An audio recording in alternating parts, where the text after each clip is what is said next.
Good morning बच्चों। आज की इस क्लास में हम पढ़ने वाले हैं आपकी पाठ्य पुस्तक के अध्याय 2। इसका नाम है भाग्य और बुद्धि। इसका शीर्षक है भाग्य और बुद्धि। इसके बारे में आज हम जानेंगे। तो सबसे पहले हम बात करते हैं कि भाग्य और बुद्धि दोनों क्या है। भाग्य यानी हमारी किस्मत और बुद्धि हमारा मस्तिष्क, जो हमारा मस्तिष्क कितना तेज चलता है। यहाँ दोनों के बारे में बात की गई कि भाग्य ज्यादा बड़ा है या फिर बुद्धि ज्यादा बड़ी है। और अब इन्हीं दोनों की कहानी हम यहाँ पढ़ने वाले हैं, भाग्य और बुद्धि। इस कहानी को पढ़ने के बाद हम ये सीख जाएंगे और हमें पता चल जाएगा कि हमारे लिए भाग्य जरूरी है या फिर बुद्धि जरूरी है, कि हमें भाग्य के सहारे रहना चाहिए या फिर बुद्धि के सहारे रहना चाहिए, हमें क्या करना चाहिए, हमारे लिए क्या जरूरी है। ये सभी बातें हम इस कहानी को पढ़कर सुनकर जो है समझ जाएंगे। तो आइए शुरू करते हैं भाग्य और बुद्धि की कहानी। एक बार भाग्य और बुद्धि में बहस यानी दोनों में वाद विवाद होने लगा। कौन छोटा है कौन बड़ा है, दोनों में इस बात को लेकर वार्तालाप होने लगी। बहस छिड़ गई। भाग्य स्वयं को श्रेष्ठ बताता, श्रेष्ठ मतलब उसने अपने आप को बेस्ट बताता कि मैं सबसे अच्छा हूं, मुझसे अच्छा कोई नहीं है, श्रेष्ठ बता रहा था। और बुद्धि स्वयं को। एक बार भाग्य और बुद्धि में बहस छिड़ गई। भाग्य स्वयं को श्रेष्ठ बता रहा था और बुद्धि स्वयं को, यानी भाग्य और बुद्धि दोनों ही एक दूसरे को नीचा बताकर अपने आप को अच्छा और श्रेष्ठ बताने की बात कर रहे थे। बहस निरंतर चल रही थी। दोनों में जो बहस है लगातार चलती जाती, रुक ही नहीं थी। दोनों अपने अपने आप को किसी ना किसी एंगल से, किसी ना किसी बात को सामने रखकर, तर्क देकर अपने आप को श्रेष्ठ घोषित करने में लगे हुए थे। दोनों ने अपने अपने तर्क प्रस्तुत किए, किंतु कोई हल ना हो सका। किसी गुण के कारण भाग्य श्रेष्ठ होता तो और किसी के कारण बुद्धि, भाई किसी एक बात से भाग्य श्रेष्ठ हो जाता, भाग्य ऊंचा हो जाता, तो किसी दूसरे गुण के कारण बुद्धि। मतलब दोनों में बेस्ट कौन है, दोनों में ऊंचा कौन है, दोनों में श्रेष्ठ कौन था, कुछ फाइनल हो ही नहीं रहा था कि दोनों में श्रेष्ठ कौन है, बढ़िया दोनों में ज्यादा कौन है। दोनों में एक को श्रेष्ठ छांटना एक टेढ़ी खीर बन गई। मतलब भाग्य को श्रेष्ठ कहे या फिर बुद्धि को, ये संभव ही नहीं था। किसको और क्या कहे कुछ पता ही नहीं चल रहा था। कुछ समय बाद वहां से एक गड़रिया गुजरा। गड़रिया होता है जो भेड़ बकरियों को चराता है। बुद्धि ने भाग्य से कहा, यदि तुम इस गड़रिये को राजा बना दो तो मैं तुम्हें श्रेष्ठ स्वीकार कर लूंगी। किसने कहा? बुद्धि ने भाग्य से कहा कि भाई तुम इस जो गड़रिया है, जो भेड़ बकरियां चराता है, अगर तुम इसे राजा बना दो तो मैं मान लूंगी कि तुम जो है मुझसे श्रेष्ठ हो, तुम श्रेष्ठ हो। भाग्य ने चुनौती को स्वीकार किया, उसने एक्सेप्ट कर लिया चुनौती को और विजयी मुस्कान और मनी मन खुश हो गया और मुस्कुराकर कहा, गरीब व्यक्ति को राजा बनाना तथा राजा को गरीब बनाना मेरे बाएं हाथ का खेल है। उसने ऐसा क्यों कहा? क्योंकि उसे लगा कि मेरे जो भाग्य, मैं भाग्य हूँ, मैं किसी का भाग्य बदल सकता हूँ। एक अमीर को गरीब और गरीब को अमीर आसानी से बना सकता हूँ। मेरे लिए बिल्कुल आसान सी बात है जो मैं झट से कर दूंगा। तुम मुझे अभी से श्रेष्ठ समझो, तुम जो है मुझे, किसे? बुद्धि से कहा, तुम मुझे अभी से श्रेष्ठ समझो, मैं तुमसे जीत चुका हूँ। बुद्धि मुस्कुराई और बोली, पहले इसे राजा तो बना दो, तभी तो श्रेष्ठ कहलाओगे। बुद्धि ने कहा, ये जो बकरियां भेड़ चराने वाला व्यक्ति, तुमसे राजा तो बनाओ, जब ये राजा बन जाएगा तब मैं तुम्हें श्रेष्ठ मान लूंगी, मैं तुम्हें श्रेष्ठ स्वीकार कर लूंगी। भाग्य ने गड़रिये को देखा। गड़रिया एक सुंदर युवक था। गड़रिया जो भेड़ बकरी चराने वाला था, कैसा? वो सुंदर था। उसका जो शरीर था बहुत ही सुंदर था, उसके नैनक्स बहुत अच्छे थे। गरीबी के कारण वह फटे पुराने वस्त्र पहने हुआ था। कपड़े कैसे तो फटे पुराने, क्यों? क्योंकि वो गरीब था, उसको इतना धन नहीं था, पैसा नहीं था कि अपने अच्छे अच्छे कपड़े ले सके, तो फटे हुए पुराने उसने कपड़े पहने हुए थे। किंतु वह तब भी खुश था। लेकिन इतनी गरीबी में भी जो बकरियां चराने वाला, भेड़ चराने वाला गड़रिया था, वो बहुत ही खुश था। वह सामने टीले पर बैठा बांसुरी बजा रहा था। भाग्य ने उसके सामने हीरे जवाहरात जड़ी जूतियां डाल दी। भाग्य ने क्या किया? उसे राजा बनाने के लिए उसके सामने, जहाँ पे वो बैठ के बांसुरी बजा रहा था, दो जूतियां जो है फेंक दी। और उन जूतियां कैसी? जिसमें हीरे जवाहरात लगे हुए थे। हीरे जवाहरात यानी वो जो जूतियां थी बहुत ही कीमती थी, क्योंकि उसमें हीरे सोने चांदी सब उसमें लगे हुए थे। गड़रिये ने देखा, उसके पास जूतियां नहीं थी। वो इतना गरीब था, कपड़े फटे हुए थे, उसके पास पहनने के लिए पैरों में जूतियां भी नहीं थी। उसने उन्हें उठाकर पहन लिया और बांसुरी बजाने लगा। भाग्य अपनी योजना को सफल होते देखकर खुश था। जो गरड़िया था उसने जूते उठाए पहन ली और फिर वापसी बजाने लगा। तो भाग्य ने क्या सोचा, भाई मैं जैसा जैसा चाह रहा हूँ वैसा वैसा ये व्यक्ति कर रहा है, इस तरह से मेरी योजना जो है सफल हो जाएगी और मैं इस गरीब गरड़िए को राजा बना दूंगा।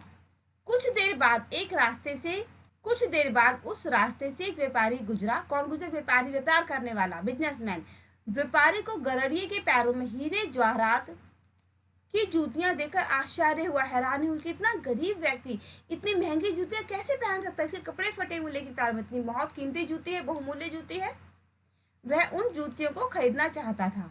वह कुछ दूर जाकर ठहर गया, थोड़ी दूर गया और जाके रुक गया। उसने अपने नौकरों से गरड़िए को बुलवाया और कहा, मैं तुम्हारी जूतियां खरीदना चाहता हूँ, क्या तुम मुझे इन्हें बेचोगे? उसने क्या कहा गरड़िए से कि तुम्हारी जो जूतियां हैं मैं इसे खरीदना चाहता हूँ, क्या तुम मुझे इसको बेच दोगे? यहाँ देखिए चित्र में ये जो व्यापारी है इसने अपने नौकरों से बुलवाया, जूतियों के बारे में वार्तालाप करा कि मुझे जूतियां जो है चाहिए, बहुत ही कीमती जूतियां मुझे चाहिए। और ये क्या कि उसने अपने नौकरों को गरड़िए के पास भेज दिया। फिर क्या हुआ, बातों ही बातों में व्यापारी को पता चल गया कि गरड़िया एक सीधा साधा व्यक्ति है। जब उसने भेड़ चराने वाले व्यक्ति से बातचीत की, किसने? व्यापारी ने, तो उसे पता चला कि जो व्यक्ति है, जो गरड़िया है, जो भेड़ बकरियां चराता है, बहुत ही सीधा साधा है, बहुत ही भोला भाला व्यक्ति है। उसने एक बोरी भुने चनों के बदले बहुमूल्य जूतियां दे दी। जो गरड़े ने क्या करा, एक बोरी भुने हुए चने ले लिए, जो चने होते हैं भुने हुए उनको ले लिया और अपनी कीमती जूतियां उस व्यापारी को दे दी। और व्यापारी जो खुश हो गए इतनी महंगी जूतियां पाके, वो भी इतने सस्ते में। व्यापारी ने बहुमूल्य जूतियां राजा को भेंट की। अब जो व्यापारी था उसने भी क्या किया, जितनी महंगी जूतियां थी उनको राजा को भेंट कर दी, ये सोच के कि जितनी महंगी जूतियां जब राजा को मिलेंगी तो राजा मुझसे जो है खुश हो जाएंगे, प्रसन्न हो जाएंगे मुझसे। रानी जूतियों को पाकर बहुत खुश थी। भाई जाहिर सी बात है, जब इतनी महंगी जूतियां किसी को मिल जाएंगी तो खुश हो रही था। राजा ने जूतियां अपनी रानी को दी, रानी जो जूतियों को पाकर खुश हो गई, बहुत ज्यादा खुश हो गई। उसने राजा से उसी प्रकार की दूसरी जूतियां मंगवाने की पेशकश की यानी मांग की, डिमांड की कि मुझे ऐसी ही दूसरी जूतियां भी चाहिए। वह अपनी राजकुमारी को भी ऐसी ही जूतियां पहनाना चाहती थी। क्यों? क्योंकि जो रानी थी उसने राजा से कहा कि मुझे ऐसी जूतियां चाहिए, जो हमारी राजकुमारी है, जो हमारी बेटी है, मैं उसे भी इतनी ही महंगी, इतनी ही बहुमूल्य जूतियां पहनाना चाहती हूँ। राजा ने व्यापारी को बुलाकर जूतियों के बारे में पूछा।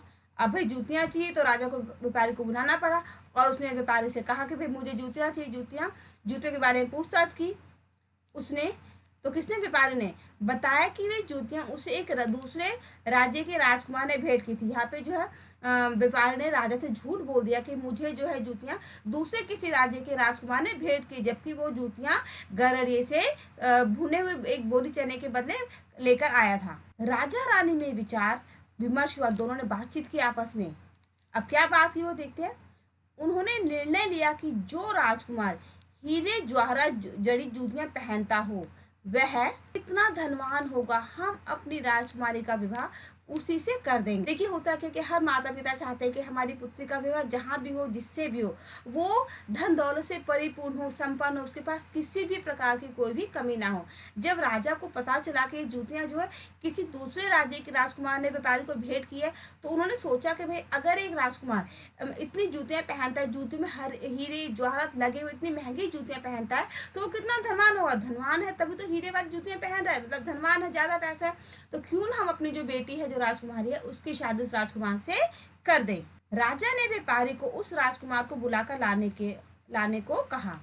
अब व्यापारी संकट में पड़ गए, संकट यानी परेशानी में पड़ गया, क्योंकि व्यापारी ने राजा से झूठ कहा था कि मैंने जूतियां, एक राजकुमार ने मुझे भेंट में दी है, लेकिन जूतियां किसने दी थी, किससे ली थी? उसने गरड़िए से जूतियां खरीदी दी थी। उसने अपने कुछ विश्वसनीय मतलब विश्वास पात्र नौकर, जो उस पर पूरी तरह विश्वास कर सकता था, ऐसे कुछ नौकरों को साथ लिया और गरड़िए के पास चल दिया। व्यापारी ने क्या किया, अब राजा ने तो कहा बुला के ला राजकुमार को, तो कुछ तो करना पड़ेगा। ये सोच के जो व्यापारी था उसने अपने कुछ नौकर, जो अच्छे विश्वास वाले नौकर थे, उनको ले लिया अपने साथ और गरड़िए के पास चला गया। गरड़िए को दूसरी ऐसी जूतियां पहने देखकर व्यापारी को आश्चर्य हुआ। अब जब व्यापारी ने देखा कि जूतियां तो इससे बड़ी ले थी, लेकिन फिर भी इस व्यक्ति ने, इस गरड़िए ने दोबारा से जूतियां महंगी महंगी हीरे मोती वाली जूतियां पहनी होंगी, तो बड़ा हैरान हो गए, अरे इतनी जूतियां कहाँ से इतने गरीब व्यक्ति के पास। उसने गरड़िए को बताया कि वे उसका विवाह एक राजकुमारी से करेंगे। उन्होंने गरड़िए को अच्छे वस्त्र पहनाए और अपने साथ ले गए। ले आए।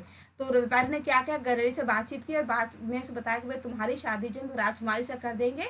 और ये क्या कर उसने गरड़ी को भेड़ भेड़ बकरियां चराने वाले व्यक्ति को अच्छे अच्छे कपड़े पहना दिए, महंगे महंगे, और अपने साथ राजकुमार बनाकर ले आए। गरड़िए को बहुत अच्छे बस कष्टदायक लगे। जो व्यक्ति फटे हुए कपड़े पहनता था अब उसको बहुत ही अच्छे कीमती कीमती कपड़े पहनने को मिल गए, तो परेशानी होगी। क्योंकि हम जिस चीज़ के हम जैसे रहते हैं, जिन सुखों में दुखों में रहते हैं, हमें उसकी आदत हो जाती है। और जैसे ही हमारे सुख या दुख में थोड़ा सा परिवर्तन हो जाता है तो हम थोड़े से परेशान हो जाते हैं, क्योंकि हमें उनकी आदत नहीं होती है ना। जैसे कि एक गरीब व्यक्ति है, उसे अगर रोज रोटी खाने की आदत, से रोज अचानक से पूड़ी मिल जाए तो उसे हजम नहीं होगी। क्यों? क्योंकि उसे रोटी खाने की आदत है।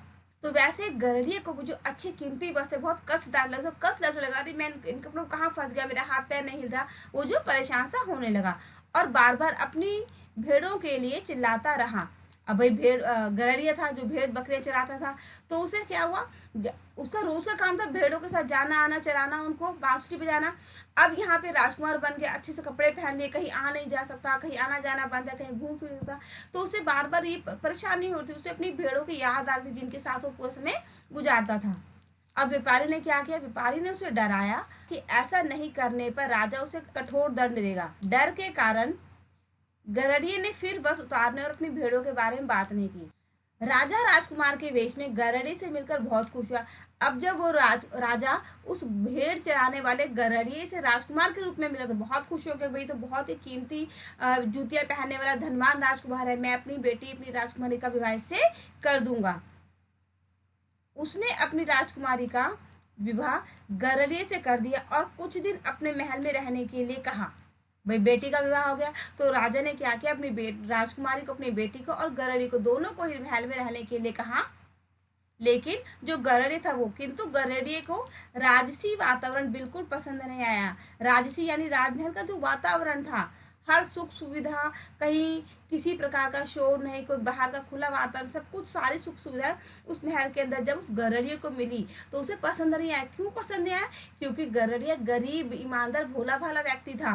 उसे बाहर खुले में जाना, बाहर मैदान में घूमना, इधर उधर घूमना, प्रकृति में जाना, अपनी भेड़ों के साथ इधर उधर घूमना, उन्हें घुमाना चराना उसे पसंद था। यही उसका वहाँ दम घुटता था, यानी कि उसे वहाँ पे रहना अच्छा नहीं लग रहा था। महल के अंदर उसे लग रहा था महल में वो कैद हो गया है।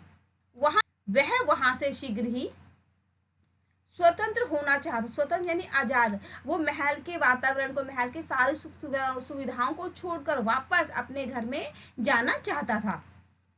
उसे अपनी भेड़ों की भी बहुत याद आ रही थी। क्यों? क्योंकि भेड़ों से बहुत प्रेम था उसे, भेड़ों के साथ हमेशा रहना उठना, उन्हें चराने, मैदानों में लेके जाना, बांसुरी बजाना, खुले में अपने मन से एक जगह से दूसरे स्थान पर घूमना फिरना उसे याद आ रहा था। व्यापारी एक दूरदर्शी व्यक्ति था। व्यापारी क्या था? दूरदर्शी, दूर की सोचने वाला। जब उसने देखा कि जो राजकुमार है, जो गरड़िया है, गरड़िया के रूप में राजकुमार है, परेशान हो रहा है, उसे राजमहल का वातावरण पसंद नहीं आ रहा है, वो बार बार यहाँ से भागने की कोशिश कर रहा है, तो उसने अंदाजा लगा लिया भाई राजकुमार जो है यहाँ से चला जाएगा, जल्दी कोशिश कुछ ना कुछ करेगा। तो वह गरड़ी के विवाह से बहुत खुश था। लेकिन वो उसने क्या हुआ, जब गरड़ी का विवाह उस राजकुमार बनाकर उसने राजकुमार से शादी कर दी, बहुत खुश था। उसे क्यों खुश था? क्योंकि उसे लगा, उसका विश्वास था कि गरड़िया एक मूर्ख व्यक्ति है और राजा के कोई लड़का भी नहीं है। जब वह राजा बन जाएगा तो वह उससे अपना सारा कोई भी कार्य सफलतापूर्वक करवा सकता है। यहाँ पे व्यापारी की दूरदर्शिता नजर आती। व्यापारी ने क्या सोचा कि मैंने इस भोले भाले व्यक्ति को, इस गरड़ी को राजकुमार बनाकर राजा की बेटी से शादी करवा दी, यानी राजकुमारी से शादी करवा दी। और जो राजा, उसकी कोई संतान नहीं, मतलब उसके पास कोई बेटा नहीं, सिर्फ एक बेटी है। अब जब बेटा नहीं है तो राजा के बाद किसी को तो राजा बनाना पड़ेगा। तो जब बेटा नहीं है तो राजा इस गरड़िया को राजकुमार बना देगा। और जो गरड़िया है वो तो मूर्ख है, भोला भाला व्यक्ति है, तो मैं जो चाहूँ, जैसे भी चाहूँ, इससे अपना सारा काम आसानी से करवा सकता हूँ। भाग्य अब प्रसन्न था और बुद्धि चिंतित। अब जो भाग्य था वो खुश था कि मैंने तो उस गरीब को, गरड़िया को राजा बना दिया। और बुद्धि जो टेंशन में थी कि भाई भाग्य तो मुझसे जीत जाएगा, उसने बुद्धि से कहा, किसने? भाग्य ने, देखो मेरा गरड़िया राजा बनने जा रहा है। किसने कहा? भाग्य ने कहा कि मेरा जो गरड़िया है, जिससे मैंने बहुमूल्य जूतियां दी थी, अब वो राजा बनने वाला है, क्योंकि राजा के पास कोई बेटा नहीं और राजा इसे ही अपना राजा, अपना उत्तराधिकारी घोषित कर देगा। एक रात गरड़िया तथा राजकुमारी महल में ऊपर सो रहे थे। एक रात को क्या हुआ, जो राजकुमारी थी और जो गरड़िया था, जो राजकुमार बना हुआ था, दोनों महल में ऊपर सो रहे थे। गरुड़िया ने वहां से मुक्ति पाने, मुक्ति यानी आजादी पाने, वो महल से बाहर जाना चाहता था। मुक्ति पाने की योजना यानी उसने तरीका सोच लिया कि मैं यहाँ से कैसे बाहर निकल सकता हूँ। अंधेरी रात में उसने खिड़की से कूदने का प्रयत्न किया, यानी कोशिश की। भाई रात के इसमें बहुत अंधेरा था, कमरा बहुत ऊपर था महल का, तो उसने क्या कोशिश की कि मैं रात के समय इस खिड़की से नीचे कूद के यहाँ से भाग जाऊं। बुद्धि ने भाग्य को पुकारा। जब उस बुद्धि ने देखा कि जो लड़का, जो गरुड़िया, जो राजकुमार बना हुआ, जिसने राजकुमार से शादी कर ली है, वो रात में खिड़की से नीचे कूदने का प्रयास कर रहा, तो बुद्धि ने भाग्य को पुकारा। क्या कहा उसने? भाग्य, तुम्हारा राजा मरने जा रहा है, महल की खिड़की बहुत ऊंची है, उससे कूदने का अर्थ मृत्यु के अतिरिक्त कुछ भी नहीं है, बेचारे गरुड़िए को बचाओ।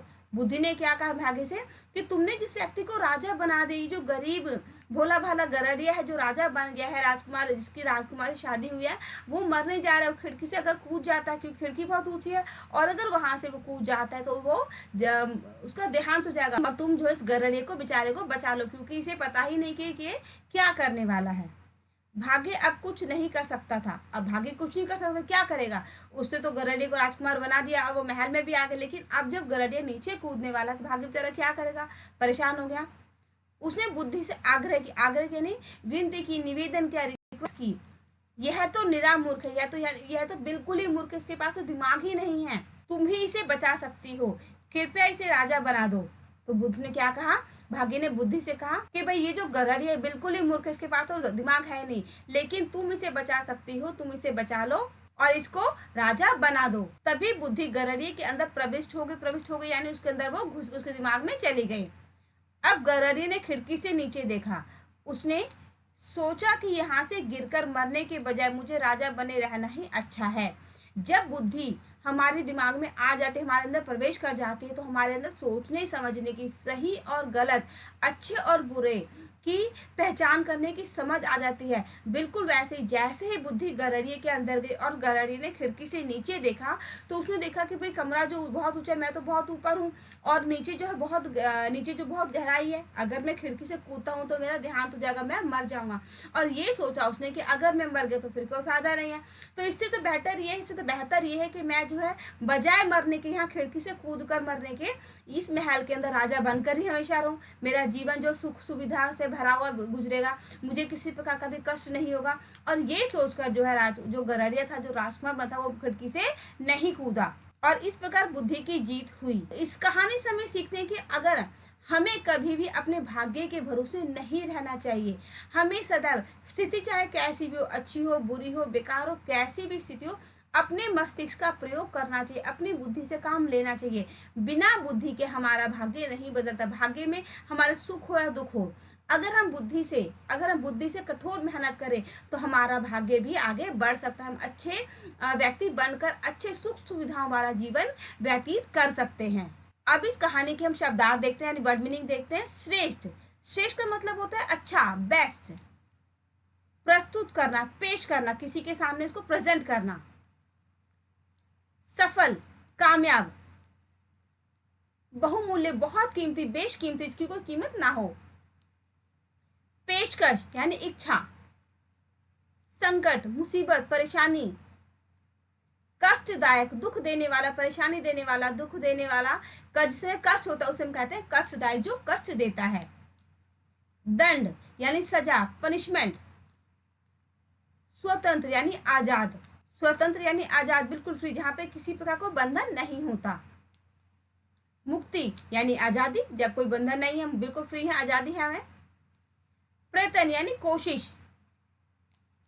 बजाय ऑप्शन होता है के स्थान पर, इसके बजाय वो करना, यानी इस चीज के किसी एक चीज के बजाय जब हम दूसरा काम करते हैं तो उसे कहते हैं बजाय। के स्थान पर, इसके स्थान पर हम दूसरा कर सकते हैं। प्रविष्ट होना यानी प्रवेश करना, एंट्री करना। तो मुझे उम्मीद है इस कहानी से जो हमने सीखा कि हमें कभी भी अपने भाग्य के भरोसे नहीं रहना चाहिए। जीवन में सदैव अपनी बुद्धि का प्रयोग करते हुए आगे बढ़ना चाहिए। कभी भी कष्ट आने पर भाग्य का भरोसा नहीं छोड़ना चाहिए। अपनी बुद्धि का प्रयोग करके अपने कष्टों को दूर करना चाहिए। जीवन में कठोर परिश्रम करने से ही और अपनी बुद्धि का प्रयोग करने से ही हम जीवन में सफल व्यक्ति बन सकते हैं। इस वीडियो को देखने के लिए आपका बहुत बहुत धन्यवाद। Thank you for watching.